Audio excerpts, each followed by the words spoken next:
making it clear that this is a faith-friendly administration. Let's bring in Fox News contributor, Pastor Robert Jeffress from the First Baptist Church of Dallas, and Pastor Paula White-Cain of the National Faith Advisory Board. Thank you both for coming on. Pastor Jeffress, Fox News, writes the following, quoting here, faith leaders gather around Trump to pray in Oval Office. Quote, incredible day. Pastor, what did you pray for? What was the message? Why were you there? Well, first of all, I was there because Paula White invited me, and I'm grateful to Paula for what she's doing in the faith office. But actually, before Paula had me pray, I thanked the president for two things on behalf of the group. I thanked him, first of all, for having the courage to push back against these leftist judges who are trying to destroy our country by not allowing the president to perform his God-given and constitutional mandate to protect citizens. And then secondly, I thanked him for putting faith back into its proper place in American life. His two predecessors, Joe Biden and Barack Obama, weren't just indifferent toward conservative Christianity. They hated conservative Christianity and everyone who followed it. Thank God for this president.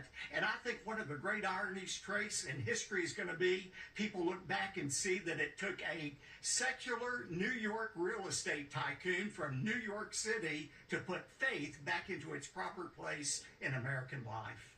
Pastor Paula White-Cain, your thoughts about the prayer?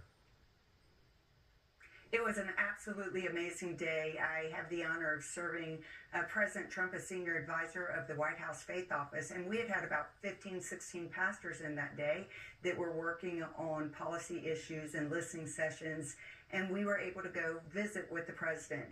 Of course, they wanted to pray over him, but he spent about a half hour with us and talking about so many different topics. And it was just such a wonderful time together that we could talk with them, share with them what we were doing. And then prayers came. And as Pastor Jeffress and a few others began to pray, you could just feel the presence of God in the Oval Office. Meantime, MSNBC, Pastor Jeffress writes the following here. Why Trump's attacks on DEI are anti-Christian. Diversity, equity, and inclusion are deeply rooted in Christian teaching. You can't read the Gospels and not come away with a strong sense of God's preference for diversity, equity, inclusion. Yet under the Trump administration, living out those ideas will now invite harassment and targeting of Christians and Christian institutions. Does God have a DEI preference, Pastor? Look, it's the Bible that says, Jesus in fact said in Matthew 19, it is God who makes us male and female. And looking at these universities that are trying to be gender inclusive and transgender, I think of a verse in the Bible that says, seeking to be wise, they became fools. You have to be a fool to believe you can choose your own gender. It's an ultimate rebellion against our Creator, and thank God for a president like Donald Trump who understands that. I don't know, Paula White-Cain, if you are even a fan or know of George Foreman, but he was a preacher. He was a heck of a, I mean, just the most amazing man. I wonder what you think about his passing tonight. You know, I just heard it right before getting on your show, Trace, and my prayers are with the family and with everyone else. George Foreman was an amazing man of God, loved him with all of his heart. I have had the wonderful opportunity of meeting him, praying with him, working with him, and we will all remember his love for God and remember his legacy. He faced a lot of adversity, and he was certainly an overcomer, and he always gave God praise, and I love that about him. Yeah, he's a great man. Pastor Jeffress, I've got literally 10 seconds if you'd like to say something about George Foreman's passing. Well, we know he's in a better place, and all who know Christ like George Foreman did will be there one day. That's the great hope we have. Pastor Paula White-Cain, Pastor Jeffress, thank you both.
And we close on that.